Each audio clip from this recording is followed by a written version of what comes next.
Une mendiante va réparer un tracteur de 800 000 €. Ils se sont moqués d'elle à l'atelier.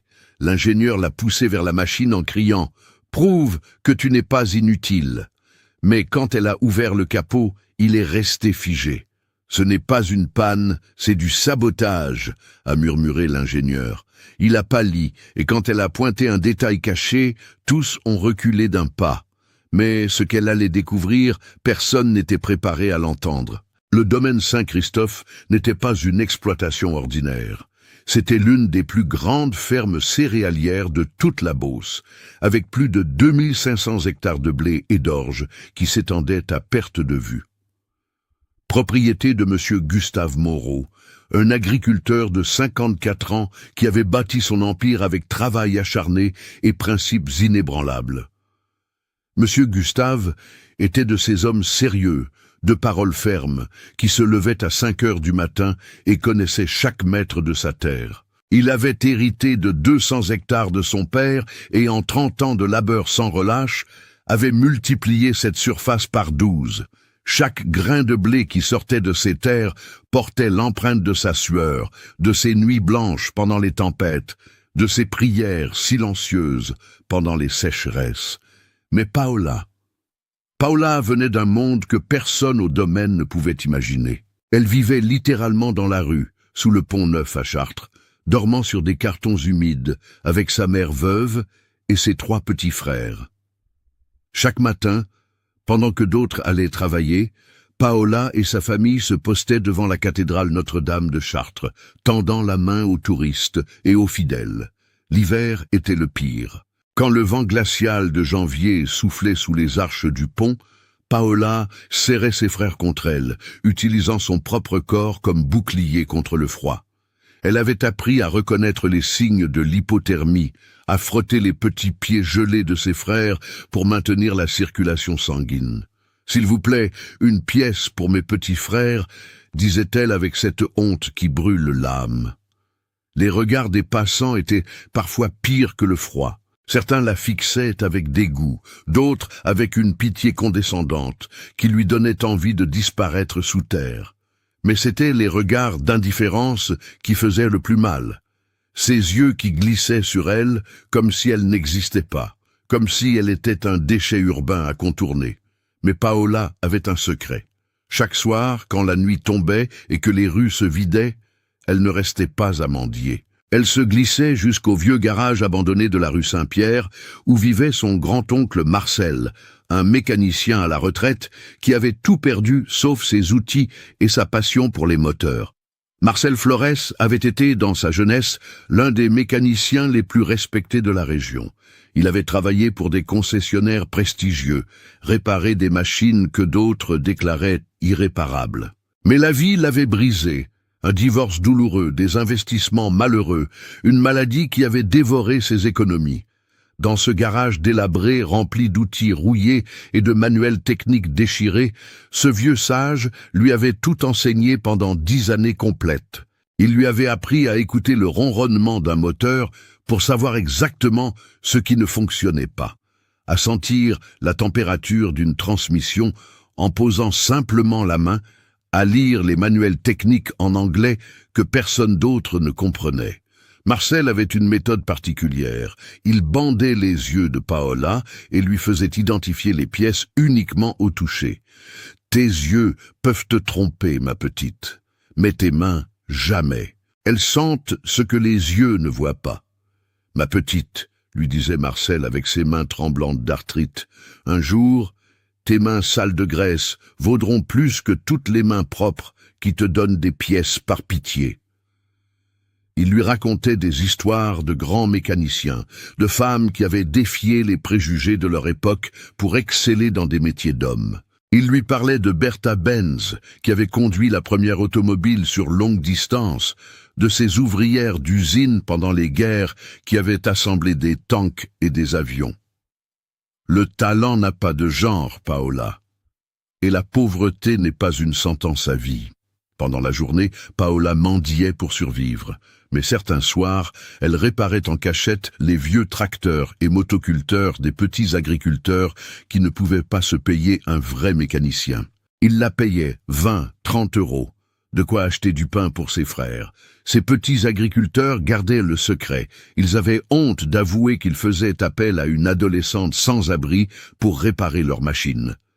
Mais quand Paola posait ses mains sur un moteur malade, quelque chose de magique se produisait. Elle fermait les yeux, écoutait, touchait et trouvait toujours le problème. Entre la mendicité et ses petits travaux clandestins, la famille survivait avec à peine 850 euros par mois. Les gens de Chartres la connaissaient. « Ah, la petite mendiante qui traîne toujours devant la cathédrale », disait-il. Certains crachèrent par terre en la voyant, d'autres détournèrent le regard. Les enfants se moquaient. « Regarde la clocharde, elle sent mauvais ». Paola encaissait tout, serrant les dents, pensant à ses petits frères qui avaient faim. Elle avait développé une carapace invisible, une armure émotionnelle qui lui permettait d'endurer les humiliations quotidiennes sans craquer. Mais la nuit, seule sur ses cartons, elle pleurait en silence pour ne pas réveiller sa mère. Un jour, en fouillant dans une poubelle derrière la mairie pour trouver des journaux pour se couvrir la nuit, Paola a trouvé un papier froissé. Une annonce d'emploi du domaine Saint-Christophe, recherche assistant mécanicien. Son cœur s'est mis à battre comme un tambour de guerre. C'était ça, l'opportunité de sa vie, la chance de sortir sa famille de la rue, de ne plus tendre la main, de ne plus voir ses frères pleurer de froid la nuit. Elle a relu l'annonce 10 fois, 20 fois, mémorisant chaque mot comme une prière. Cette nuit-là, elle n'a pas dormi. Elle a passé des heures à réviser mentalement tout ce que Marcel lui avait appris, à se préparer pour l'entretien le plus important de sa vie. Elle a lavé sa combinaison jaune usée dans la fontaine publique, frottant chaque tache avec acharnement jusqu'à ce que ses mains soient rouges et gonflées. Elle a frotté ses mains avec du savon volé dans les toilettes publiques pour enlever la crasse sous ses ongles. Elle s'est coupé les cheveux elle-même avec des ciseaux émoussés, essayant de paraître présentable. Elle a rassemblé les outils que son grand-oncle Marcel lui avait légués avant de mourir. Un pied à coulisses numériques Mitutoyo, son unique trésor, des clés anglaises, un multimètre vieux mais fonctionnel, tous rangés dans un sac à dos trouvé dans une benne. Avec ses derniers 30 euros gagnés en réparant un motoculteur, elle a acheté un billet de bus pour le domaine Saint-Christophe. Dans le bus, elle sentait les regards des autres passagers sur elle. Une femme a même changé de place pour s'éloigner. Paola fixait la fenêtre, regardant défiler les champs de blé doré, se demandant si elle avait le droit de rêver d'une vie meilleure. Quand elle est descendue du bus à l'entrée du domaine, les travailleurs qui fumaient leur pause l'ont vue arriver. Une fille maigre, avec sa combinaison jaune trop grande, ses cheveux mal coupés, ses bottes trouées. Et surtout, cette odeur. L'odeur de quelqu'un qui dort dehors, qui se lave dans les fontaines publiques, qui vit dans la rue. « C'est qui, celle-là? Une clocharde ?» a murmuré un ouvrier agricole. « Elle vient mendier ici maintenant ?» a ri un autre. Leur rire résonnait, comme des coups de marteau sur son âme déjà meurtrie. Elle a été reçue par Octave Sancerre, le chef de maintenance du domaine. Octave était un homme de 42 ans, grassouillet, avec un ventre proéminent qui dépassait de sa ceinture à grosses boucles et une attitude qui criait « Je sais tout » dès qu'il ouvrait la bouche. C'était le genre d'homme qui compensait son incompétence par l'arrogance, qui écrasait les autres pour se sentir grand.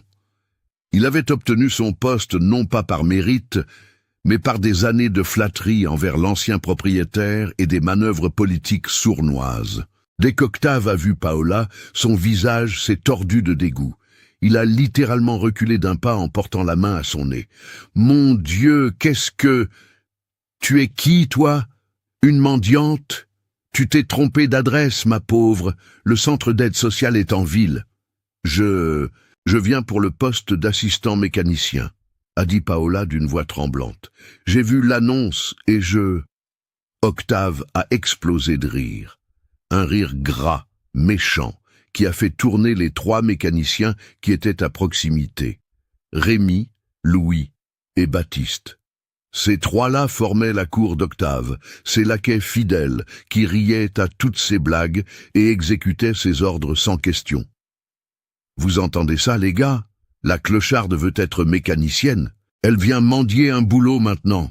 Les 3 mécaniciens se sont approchés, formant un cercle autour de Paola comme des prédateurs autour d'une proie. Rémi, le maigre à la moustache clairsemée, s'est pincé le nez de façon théâtrale. « Putain, elle pue! Elle a dormi dans une poubelle ou quoi ?»« Regarde ses fringues !» a ricané Louis, le gros, au t-shirt transpirant. « On dirait qu'elle les a trouvés dans une benne à ordures. Et elle veut toucher nos quattracs qui valent 800 000 € chacun ?» a ajouté Baptiste en se tenant les côtes de rire. « Avec ses mains sales de mendiante ?» Paola sentait les larmes monter. Elle serrait son sac à dos contre sa poitrine comme un bouclier.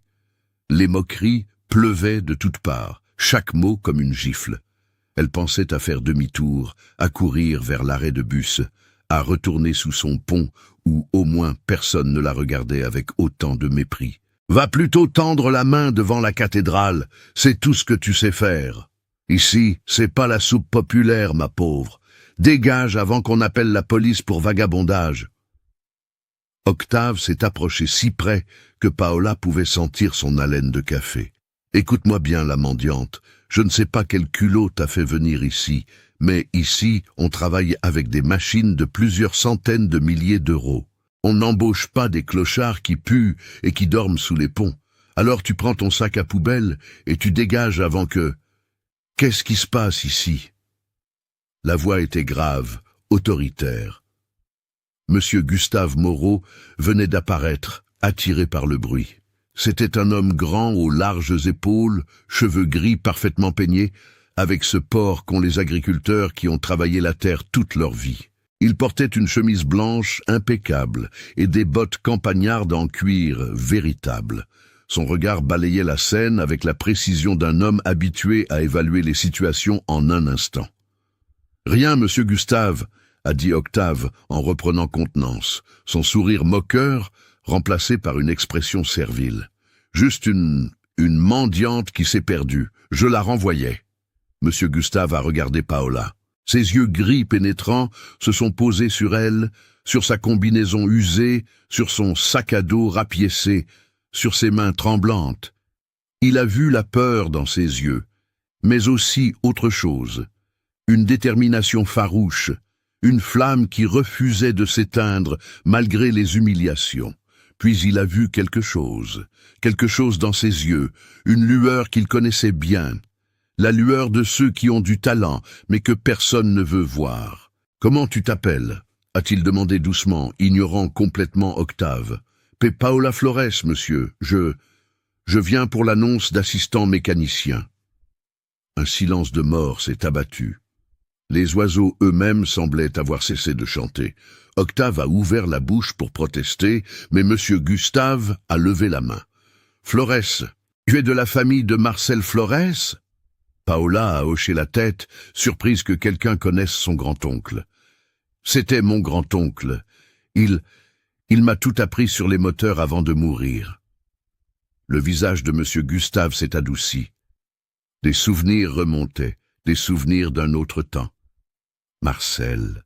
Ce vieil homme a réparé mon premier tracteur John Deere il y a 30 ans. Tout le monde me disait que la machine était bonne pour la casse, que je devais en acheter une nouvelle. Mais Marcel, avec ses mains tremblantes et ses outils usés, l'a ressuscité. Il vivait dans un garage abandonné, mais il avait plus de génie dans ses mains tremblantes que 10 ingénieurs diplômés. Il m'avait parlé d'une petite nièce qu'il formait. « C'était moi, monsieur », a dit Paola, et maintenant les larmes coulaient librement, mais c'étaient des larmes de gratitude. Quelqu'un se souvenait de Marcel, quelqu'un reconnaissait sa valeur. Il m'a tout enseigné, les moteurs, les systèmes hydrauliques, les transmissions, tout. Chaque soir, pendant 10 ans, même quand il était si malade qu'il pouvait à peine tenir debout. Monsieur Gustave a regardé Octave. « Elle commence demain, salaire, 1500 € par mois. » Octave est devenu rouge comme une tomate, les veines de son cou palpitaient visiblement. « Monsieur Gustave, avec tout le respect que je vous dois, c'est une clocharde. Elle dort dans la rue. Elle sent mauvais. Elle commence demain, » a répété monsieur Gustave, d'un ton qui ne souffrait aucune discussion. « Donne-lui une douche, des vêtements de travail propres, et traite-la avec respect. C'est un ordre. Il s'est tourné vers Paola, et pour la première fois depuis des années, quelqu'un la regardait comme un être humain digne de respect. Demain, 7 heures, soit à l'heure. Puis il est parti vers sa Land Cruiser blanche, laissant derrière lui un silence pesant. Si vous aimez cette histoire, abonnez-vous à Moteur et Espoir et activez les notifications. Laissez un like et dites-nous en commentaire de quelle ville vous nous regardez. Dès que M. Gustave est parti, le visage d'Octave s'est transformé. Ce n'était plus de la moquerie, c'était de la haine pure. Une haine viscérale, celle d'un homme médiocre face à quelqu'un qui menace de révéler son incompétence. Il s'est approché de Paola, si près qu'elle pouvait voir les veines palpiter sur son cou rouge. « Écoute-moi bien, la mendiante », a-t-il sifflé entre ses dents, sa voix basse pour que personne d'autre n'entende. « Je ne sais pas quel tour de passe-passe tu as fait, mais ici, dans mon atelier, tu n'es rien. Tu es une clocharde qui pue la pisse et qui dort sous les ponts. Tu feras ce que je te dis, quand je te le dis. Et si tu l'ouvres une seule fois, je te jette dehors plus vite que tu ne peux dire aumône. Compris ?» Paola a hoché la tête, les joues brûlantes de honte. Son rêve d'une nouvelle vie commençait déjà à se fissurer. Et maintenant, dégage de ma vue avant que je vomisse. Ce soir-là, Paola est retournée sous le pont Neuf. Le trajet en bus lui a semblé interminable, chaque kilomètre pesant comme du plomb. Mais quand elle a vu sa mère et ses petits frères, tout s'est illuminé. Elle a raconté la nouvelle. Ils ont pleuré de joie, serrés les uns contre les autres sur leur carton humide. 500 € par mois.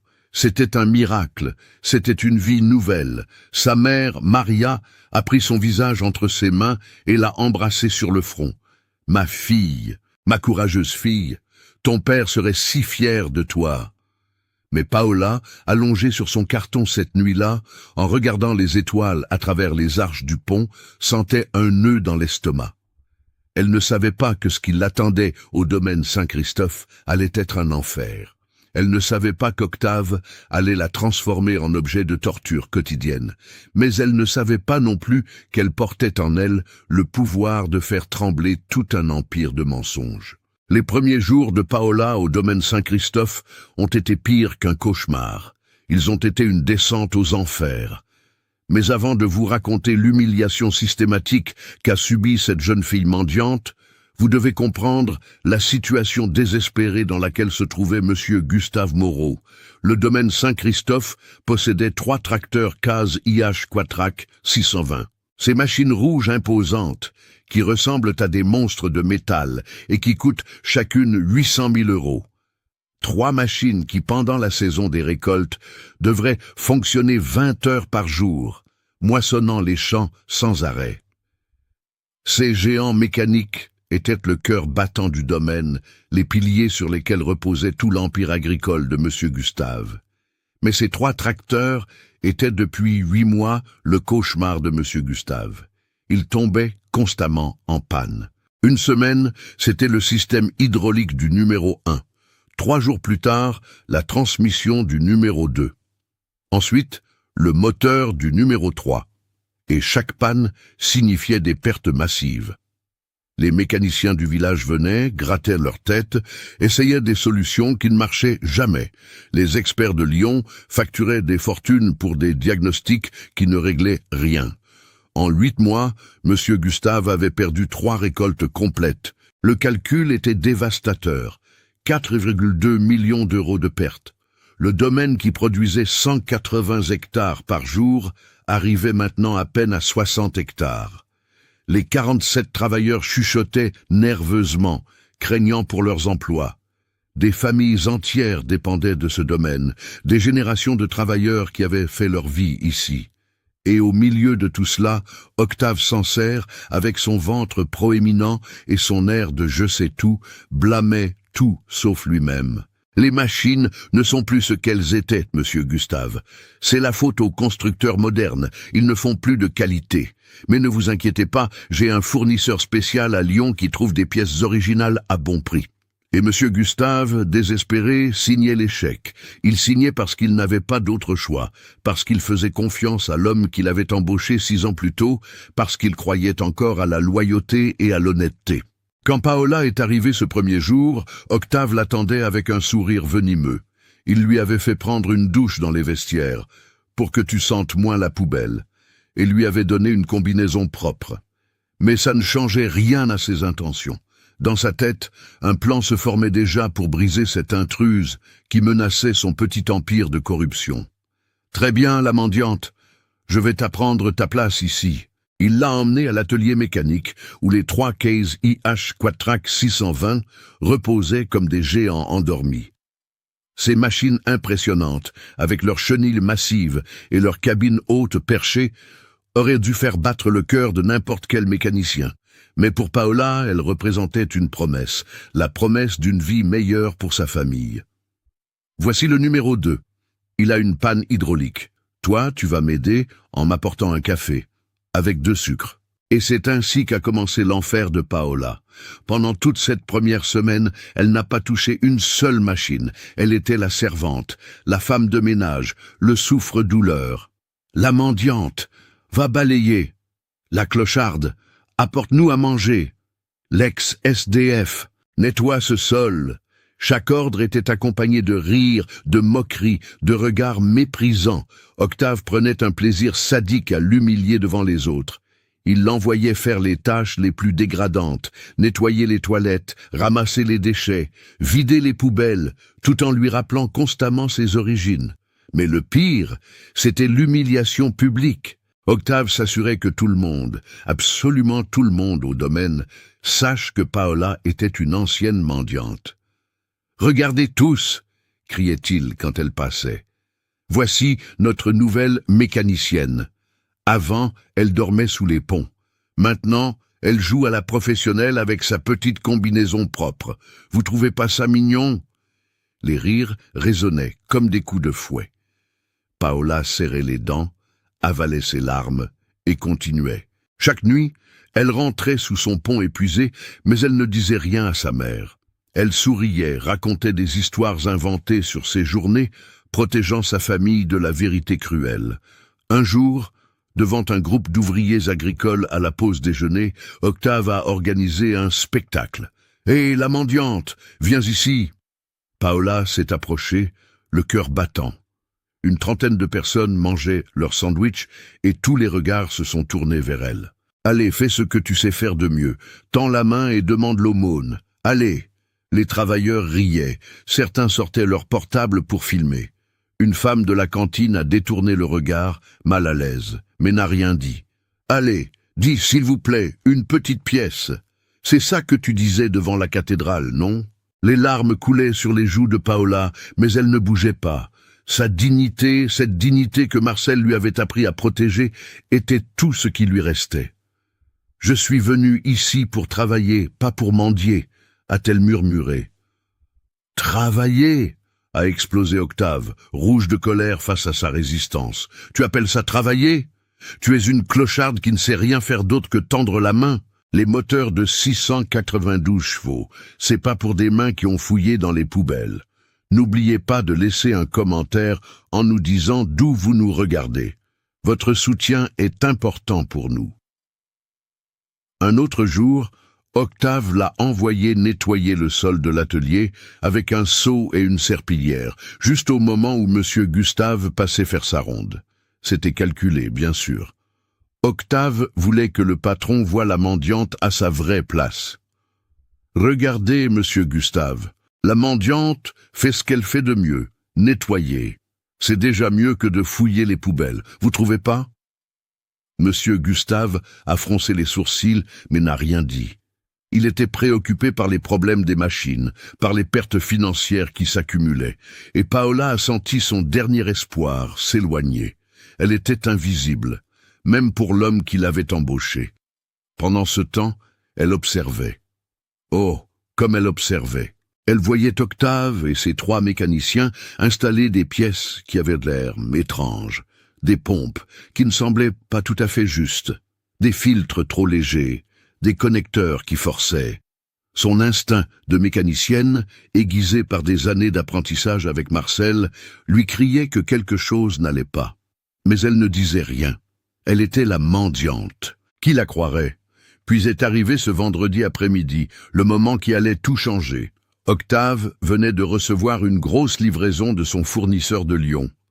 Un carton énorme avec le logo Case IH, un logo qui, aux yeux exercés de Paola, semblait légèrement différent de ce qu'elle avait vu dans les manuels. Il a ouvert le carton théâtralement devant tous les travailleurs qui se rassemblaient pour toucher leur paie hebdomadaire. « Regardez ça, une pompe hydraulique originale Case IH pour le Quadtrac 620. Elle coûte 35 000 €. C'est ça, une vraie pièce de qualité. » Puis son regard s'est posé sur Paola. Et ce sourire de serpent est apparu. « Hé, la mendiante, viens ici. » Paola s'est approchée, tremblante. Elle sentait que quelque chose de différent se préparait. Ça fait 1 semaine que tu es là et tu n'as toujours rien fait d'utile. Alors, je vais te donner ta chance, une vraie chance de prouver ce que tu vaux. Il a levé la pompe hydraulique. Tu vas installer cette pompe dans le case numéro 2, maintenant, devant tout le monde. Les 47 travailleurs formaient maintenant un cercle. Les portables sortaient pour filmer. L'air était électrique, chargé d'anticipation. Et pour rendre ça intéressant, si une ancienne clocharde comme toi, qui fouillait dans les poubelles il y a 2 semaines, arrive à installer correctement cette pompe de 35 000 € dans une machine de 800 000 €, je démissionne. Ici, devant tout le monde. « Ouh !» ont crié les travailleurs. « Et si tu échoues, et tu vas échouer, toi, tu dégages. Et tu retournes dormir sous ton pont, et tu demandes pardon à Monsieur Gustave pour lui avoir fait perdre son temps avec tes mensonges de mendiante. » Octave filmait déjà. « Je vais envoyer ça sur tous les groupes WhatsApp de mécaniciens de la région. La clocharde qui croyait savoir réparer des tracteurs, ça va faire un carton. » Rémi, Louis et Baptiste se tordaient de rire, se donnant des coups de coude, certains de la victoire de leur chef. Paola a regardé la pompe. Elle a regardé le tracteur. Elle a regardé les 47 visages qui attendaient son humiliation finale. Et elle a pensé à ses petits frères sous le pont, à sa mère qui pleurait la nuit quand elle croyait que personne ne l'entendait, aux 1 500 € qui pouvaient changer leur vie, à Lucas, 8 ans, qui rêvait de retourner à l'école, à Pierre, 10 ans, qui toussait de plus en plus fort chaque nuit à cause du froid, à Thomas, 12 ans, qui avait cessé de sourire depuis des mois. Elle a pensé à son grand-oncle Marcel qui lui avait dit dans ce garage délabré « Ma petite, les gens te voient comme une mendiante, mais toi, tu sais la vérité. Tu as dans tes mains un don que l'argent ne peut pas acheter. Ne laisse jamais personne te dire que tu ne vaux rien. »« J'accepte », a-t-elle dit d'une voix claire. Le silence s'est fait, puis les rires ont explosé. Octave souriait, triomphant. Il s'imaginait déjà la vidéo virale de la mendiante qui échoue et pleure. Mais ce qu'aucun d'eux ne savait, c'est que Paola était sur le point de faire exploser la vérité la plus sombre que le domaine Saint-Christophe ait jamais connue. Paola Flores, cette ancienne mendiante de 18 ans, avec sa combinaison jaune, se tenait devant le Case IH Quadtrac 620 numéro 2. Autour d'elle, 47 travailleurs filmaient avec leur portable, attendant le spectacle de son échec. Octave avait ce sourire de victoire.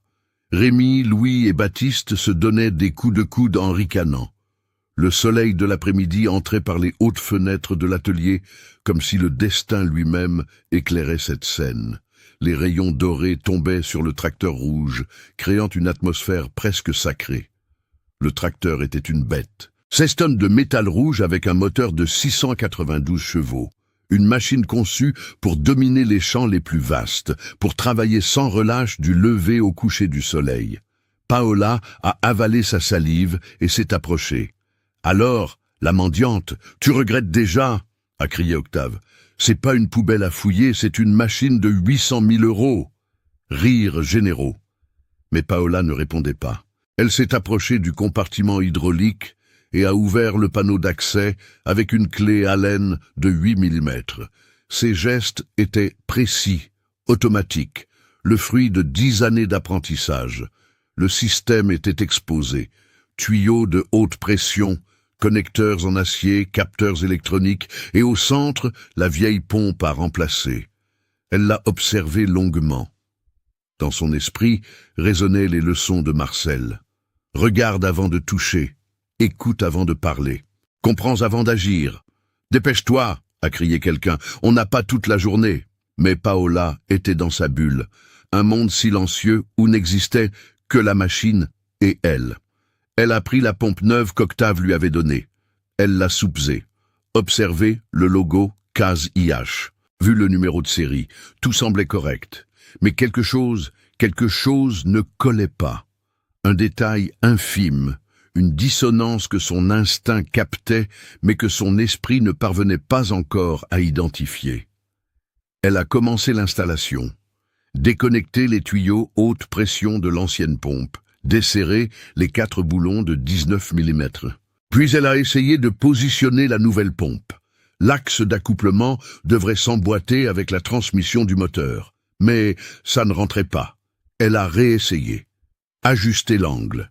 Vérifié la position. Rien. L'axe n'entrait pas. Et les connecteurs des tuyaux hydrauliques forçaient, comme s'ils étaient trop petits. « Ah !» a explosé Octave. « Vous voyez, la mendiante ne sait même pas tenir une clé. Elle pensait vraiment pouvoir réparer un quad-track. » Les travailleurs riaient. Certains rangeaient déjà leur portable. Le show était fini. Mais alors, Paola a fait quelque chose d'inattendu. Au lieu d'abandonner, elle s'est accroupie et a ouvert son vieux sac à dos. Elle a sorti son trésor, le pied à coulisses numérique Mitutoyo que Marcel lui avait légué. Ce truc valait 400 €, plus que tout ce qu'elle avait jamais possédé. L'écran digital s'est allumé, les chiffres brillants comme des étoiles dans la pénombre de l'atelier. « Qu'est-ce que tu fais ?» a demandé Octave, une pointe de nervosité dans la voix. Paola n'a pas répondu. Avec des gestes méticuleux, presque religieux, elle a commencé à mesurer la pompe neuve. Diamètre de l'axe d'accouplement, 47,2 mm. Elle a sorti son vieux portable fissuré et a cherché le manuel technique du Case IH Quad-Track 620. Spécification, l'axe devrait mesurer 50 mm exactement. Son cœur a commencé à battre plus vite. Elle a mesuré le filetage des connecteurs. M16 X 1,5. Le manuel disait M18 X 1,5. Puis, avec des mains tremblantes, mais pas de peur, de colère, elle a examiné le numéro de série gravé sur la plaque. Il commençait par CF29MX. Elle a cherché sur son portable. Toutes les pièces originales Case IH fabriquées après 2015 ont des numéros de série commençant par CNH, suivis de l'année et du code d'usine. Le silence s'est fait dans l'atelier quand Paola s'est levée, tenant la pompe à 2 mains. Et d'une voix ferme, claire, qui ne tremblait pas, elle a annoncé « Cette pièce est fausse, ce n'est pas une originale case IH ». Le silence était si profond qu'on entendait les mouches voler. Les 47 travailleurs se sont figés. Les portables sont ressortis, maintenant vraiment intéressés. Octave est devenu blanc comme un linge. « Quoi ? Qu'est-ce que tu racontes ? Tu n'es qu'une mendiante ignorante. Tu inventes pour... » « Je n'invente rien, a coupé Paola. Et là, mes amis, la petite mendiante qui dormait sous les ponts est devenue une ingénieure. L'axe d'accouplement mesure 47,2 mm au lieu de 50 mm. Les connecteurs sont M16 au lieu de M18. Le numéro de série commence par CF au lieu de CNH, comme toutes les pièces originales. Elle a sorti une petite balance de cuisine de son sac. Et regardez ça, elle a posé la pompe dessus. 3,2 kg. Une pompe originale pour ce système pèse 5,8 kg. Elle est en acier forgé haute résistance. Celle-ci pèse 3,2 kg parce qu'elle est en aluminium bas de gamme, avec un revêtement chromé pour faire joli. La foule était hypnotisée. Cette ancienne mendiante parlait comme un expert. Mais ce n'est pas tout. Elle s'est approchée de l'ancienne pompe qu'elle venait de retirer.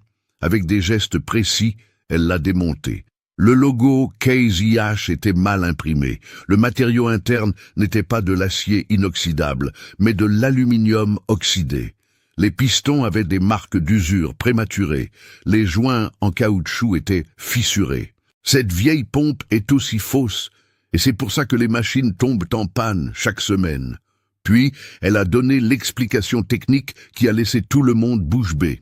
Les pompes originales travaillent à 280 bars de pression constante. C'est nécessaire pour déplacer les systèmes qui pèsent 850 kilos et font tourner les lames à 2400 tours minute. Ces pompes contrefaites supportent à peine 180 bars. Quand on les force à 280 bars pendant des heures, elles s'autodétruisent en quelques jours.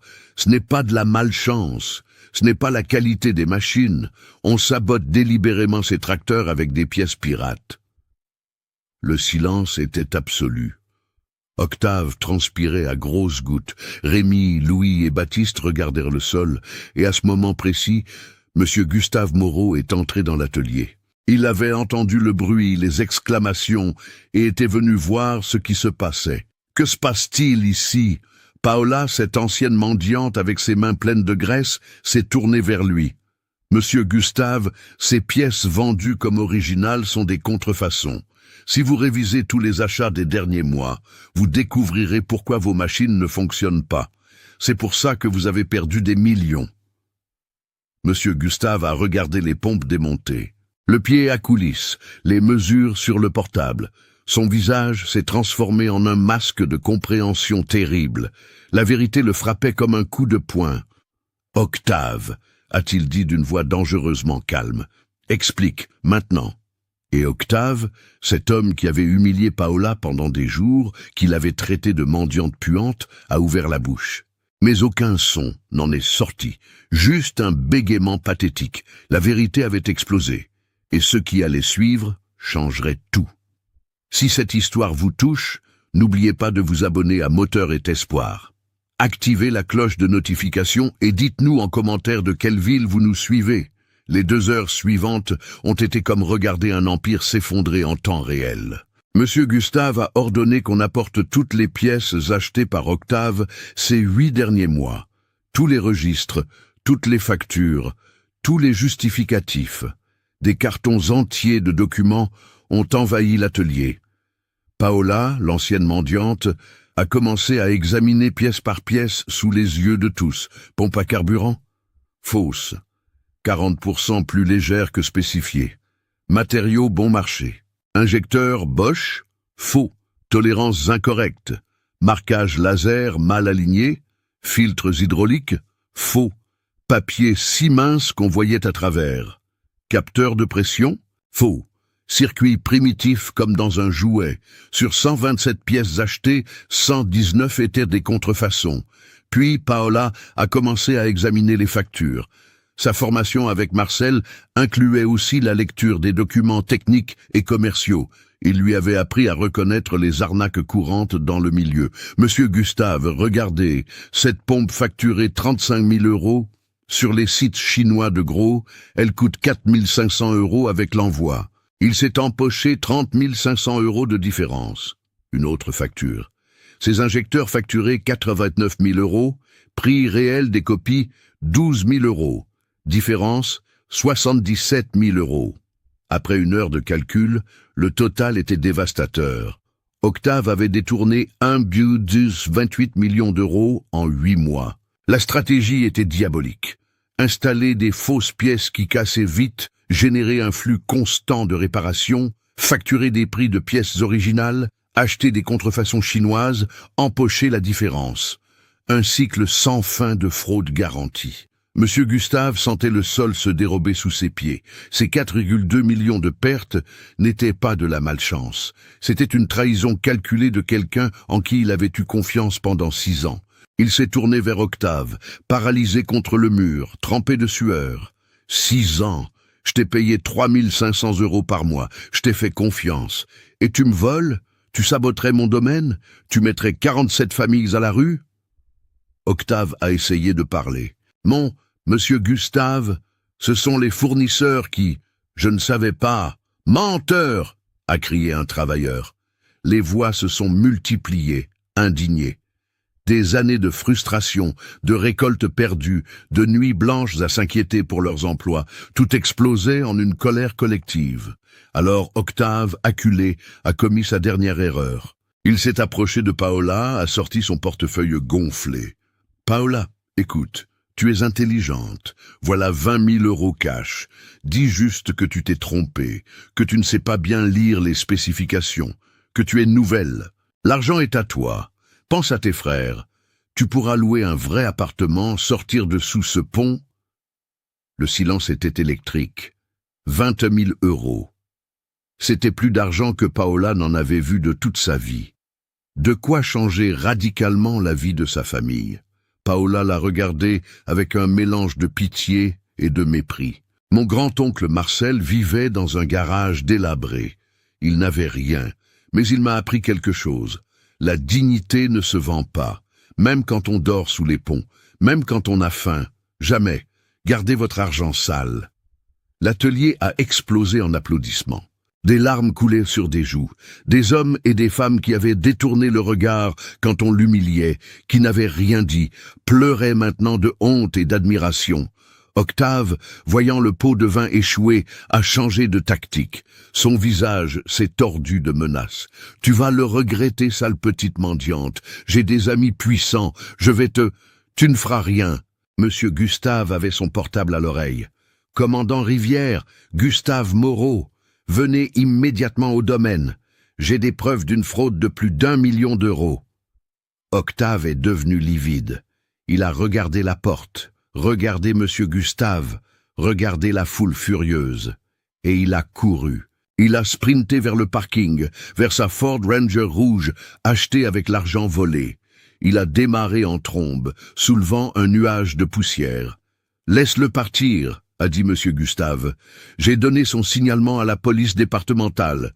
Il n'ira pas loin. » Il s'est tourné vers Paola, cette jeune fille mince avec sa combinaison tachée de graisse, de l'huile sous les ongles, les cheveux en bataille, mais la tête haute. Monsieur Gustave a ressenti quelque chose d'étrange, de la fierté, du respect, de l'admiration et de la gratitude. « Paola, a-t-il dit doucement, tu viens de me sauver de la ruine, tu m'as ouvert les yeux. Comment puis-je... » Les larmes coulaient maintenant sur les joues de Paola. « Laissez-moi juste travailler, monsieur Gustave. Laissez-moi prouver que je peux réparer ces machines. C'est tout ce que je sais faire. » Monsieur Gustave a hoché la tête, mais dans son esprit se formaient déjà des plans pour changer la vie de cette fille extraordinaire. La vérité était dévoilée. Mais la partie la plus difficile restait à venir, réparer les dégâts et sauver la récolte. Ce soir-là, après le départ de la police avec les preuves, après que les travailleurs soient rentrés en discutant avec émotion, Monsieur Gustave est resté seul dans son bureau. La vérité était dévastatrice. Octave avait fui vers la Belgique. La police le cherchait. Et pendant ce temps, le plus gros problème restait. La récolte. Dehors, 420 hectares de blé mûr attendaient. Si la récolte n'était pas faite dans les 15 prochains jours, tout pourrirait. 3,5 millions d'euros perdus. Le domaine ferait faillite. 47 familles à la rue. Et les 3 quatracs étaient en panne, remplis de pièces contrefaites inutiles. Le lendemain matin, Monsieur Gustave a appelé Paola dans son bureau. La pièce était simple mais élégante. Des photos de famille sur les murs, des trophées agricoles et une fenêtre donnant sur les champs dorés. « Paola, sois honnête avec moi. Peux-tu réparer ces 3 tracteurs ?» Paola a avalé sa salive, le poids de 47 familles sur ses épaules de 18 ans. « Si vous obtenez les vraies pièces originales Case IH, je peux les réparer, mais j'ai besoin d'une semaine, 7 jours, jour et nuit. » Monsieur Gustave a calculé. Les 119 pièces originales avec envoi express de Lyon, 420 000 euros. Pratiquement tout le liquide qui restait. Si elle échouait, il perdait tout. Mais s'il n'essayait pas, il perdait de toute façon. Fais-le, j'ai confiance en toi. Ce qui s'est passé les 7 jours suivants est devenu légendaire. Les pièces sont arrivées de Lyon le 2e jour. Paola les a reçues comme des trésors sacrés, vérifiant chaque numéro de série, pesant chaque composant, mesurant chaque dimension. Puis elle a commencé à travailler. Levée à 4 heures. Travail jusqu'à 23 heures. Elle mangeait des sandwichs sans sortir de l'atelier. Elle se douchait avec un tuyau pour ne pas perdre de temps. Elle dormait 3 heures sur des cartons, ironie du sort, les mêmes cartons que ceux de sous le pont. Elle a attaqué le case numéro 2, retiré les 43 pièces contrefaites, nettoyé chaque connexion, installé les pièces originales avec précision millimétrique, 85 nm pour les boulons de la pompe, 120 nm pour les supports. Elle a recalibré tout le système à 280 bars, purgé l'air, reprogrammé l'ordinateur central. Les travailleurs venaient la voir après leur service. Ils la regardaient avec admiration quasi religieuse. Cette ancienne mendiante démontait des systèmes de centaines de kilos, lisait des diagrammes complexes, parlait en termes techniques comme de la poésie. Certains lui apportaient du café, des sandwichs, des mots d'encouragement. L'atmosphère avait complètement changé. Jour 4. Le case numéro 2 a rugi à la vie. Le moteur Cursor 13 ronronnait parfaitement. Les systèmes hydrauliques répondaient avec précision chirurgicale. Monsieur Gustave avait les larmes aux yeux, mais Paola n'a pas célébré. Il en reste 2. Jour 6. Les 3 tracteurs étaient opérationnels. 119 pièces remplacées. 3 systèmes recalibrés. 3 ordinateurs reprogrammés. Jour 7, 6 heures du matin. Les 3 cases IH Quadtrack 620 sont sortis de l'atelier en rugissant comme des dragons, prêts à dévorer les 420 hectares. La récolte a commencé immédiatement. 180 hectares par jour. Les camions allaient et venaient, débordant de grains. L'argent circulait à nouveau. Après 8 mois de cauchemar, les machines fonctionnaient enfin. Jour 15. Le dernier hectare moissonné. Les travailleurs ont organisé une fête spontanée dans la cour du domaine. Du vin, de la musique, des danses. Et au centre de tout, Paola, gênée par toute cette attention. Monsieur Gustave a voulu remercier Paola personnellement. Quelle est ton adresse?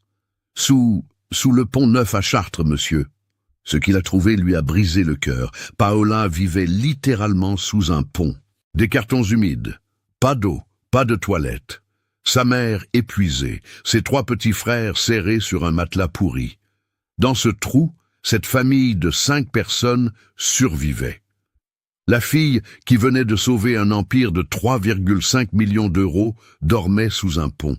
Monsieur Gustave a ressenti une honte profonde. Honte de ne pas avoir vu avant le trésor qu'il avait. Honte d'avoir laissé cette famille survivre dans de telles conditions pendant qu'il signait des chèques pour des pièces qui n'existaient pas. Paola, ça va changer, je te le promets.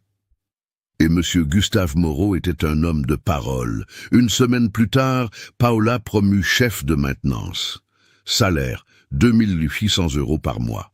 Mais ce n'était que le début. Monsieur Gustave a fait construire une vraie maison pour la famille. 3 chambres, salle de bain, cuisine équipée, sol en carrelage, toit solide. Coût 180 000 €. Le meilleur investissement de sa vie. Il a financé les études des 3 frères dans des écoles privées. Lucas a retrouvé le sourire, Pierre ne tousse plus. Thomas rêve de devenir ingénieur comme sa sœur. Il a offert de payer la carrière complète de Paola en ingénierie mécanique à l'université d'Orléans. Plus encore, il a créé la fondation Paola Flores, un programme de bourse pour jeunes femmes défavorisées voulant étudier des métiers techniques. À ce jour, 23 jeunes filles sont devenues mécaniciennes, soudeuses, électriciennes grâce à cette fondation.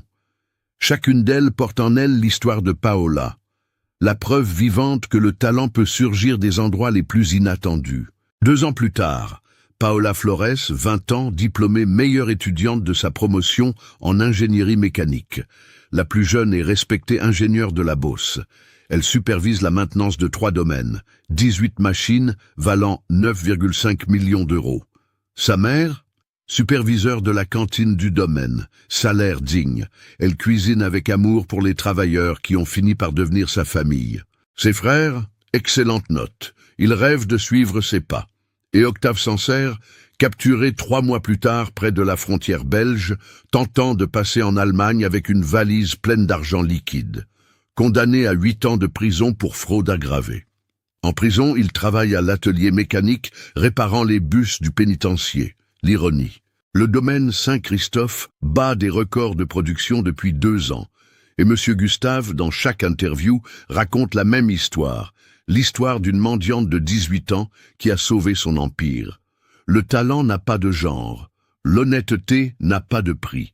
La valeur d'une personne ne se mesure jamais par où elle dort, ce qu'elle possède ou son apparence. Elle se mesure par son cœur, son savoir et son intégrité. Paola, quand on lui demande son secret, « Mon grand-oncle Marcel m'a appris qu'un vrai mécanicien comprend plus que les moteurs. Il comprend la dignité, la vérité, faire ce qui est juste même quand personne ne regarde. C'est la différence entre un technicien et un professionnel. » Cette histoire est vraie, mes amis.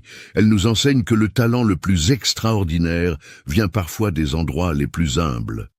Que l'honnêteté triomphe toujours de la tromperie. Qu'une seule personne courageuse peut changer le destin de beaucoup. Ne jugez jamais quelqu'un qui dort sous un pont. Parce que peut-être, juste peut-être, cette personne est exactement celle dont vous avez besoin pour sauver tout ce que vous avez. Si cette histoire vous a inspiré, abonnez-vous à Moteur et Espoir, laissez un like et dites-nous en commentaire de quelle ville de France vous nous suivez. Votre soutien fait toute la différence. Merci de faire partie de cette communauté.